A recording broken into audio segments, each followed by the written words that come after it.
Hi friends, Mysore വരുന്നവർക്ക് budget friendly ആയിട്ട് premium കാറ്റഗറിയിൽ സ്റ്റേ ചെയ്യണോ? ഇപ്പൊ എന്റെ ഈ ബാക്കിൽ കാണുന്ന ഗസ്റ്റ് ഹൗസ് ഉണ്ടല്ലോ, മൈസൂർ ടൗണിന്റെ ഉള്ളിൽ 1/2 കിലോമീറ്ററിന്റെ ഉള്ളിലായിട്ടാണ് ഈ പ്രോപ്പർട്ടി വരുന്നത്.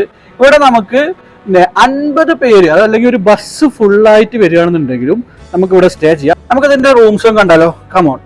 അപ്പൊ നമ്മളിവിടുത്തെ റൂമിന്റെ സ്പേസ് കണ്ടില്ലേ, ഒരു ലോകം തന്നെ ഉണ്ട്. ഒരു 10 ആള് വരികയാണെന്നുണ്ടെങ്കിൽ നമുക്ക് ഇവിടെ കിടക്കാം. കിങ് സൈസിന്റെ ഒരു ബെഡും ഉണ്ട്, ഒരു സ്മോൾ സൈസ് ബെഡും ഉണ്ട്. അതുപോലെ ഇവിടെ 4 or 5 എക്സ്ട്രാ ബെഡ് നമുക്ക് ഇടാം. ഒരു 10 ആൾക്ക് നമുക്ക് ഇവിടെ സുഖമായിട്ട് കിടക്കാനുള്ള സൗകര്യം ചെയ്യാം. അതുപോലെ ഒരു ഗ്രൂപ്പായിട്ട് 50 ആൾ വരികയാണെന്നുണ്ടെങ്കിൽ നമുക്ക് ഇവിടെ മൊത്തമായിട്ട് ഇവിടെ സ്റ്റേ ചെയ്യാനുള്ള കപ്പാസിറ്റി ഉണ്ട്.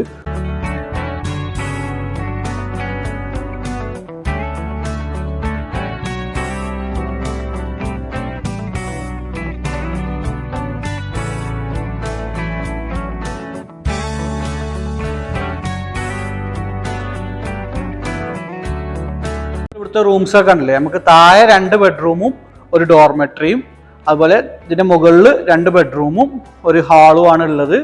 ഡോർമെട്രിയിൽ 13 ആൾക്ക് പോകാം. റൂമിൽ നമുക്ക് മാക്സിമം ഒരു 8 ആള് 10 ആള് പോകാം. അങ്ങനത്തെ 4 റൂമും ഒരു 13 ആൾക്കുള്ള ഡോർമെട്രിയാണ് നമുക്ക് ഇവിടെ സൗകര്യം ഉള്ളത്. താഴെ ലിവിങ് ഏരിയ ഉണ്ട്, മുകളിലും ലിവിങ് ഏരിയയും കാര്യങ്ങളൊക്കെ ഉണ്ട്. അതുപോലെ ചെറിയ പാർട്ടിയോ കാര്യങ്ങളൊക്കെ ഉണ്ടെങ്കിൽ അത് നടത്താനുള്ള സ്പേസും ഉണ്ട്. ക്യാമ്പ് ഫയർ വേണമെന്നുണ്ടെങ്കിൽ ക്യാമ്പ് ഫയർ ഒക്കെ ഇട്ട് നമുക്കൊരു ഫാമിലി ആയിട്ട് ഒരു 50 ആൾ വരികയാണെന്നുണ്ടെങ്കിലും നമുക്ക് ഇവിടെ എൻജോയ് ചെയ്ത് സ്റ്റേ ചെയ്യാം. പിന്നെ എൻക്വയറി കാര്യങ്ങൾ ഉണ്ടെന്നുണ്ടെങ്കിൽ താഴെ കാണാൻ നമ്മൾ കോൺടാക്ട് ചെയ്താൽ മതി. അപ്പോൾ ഓക്കെ, ബൈ.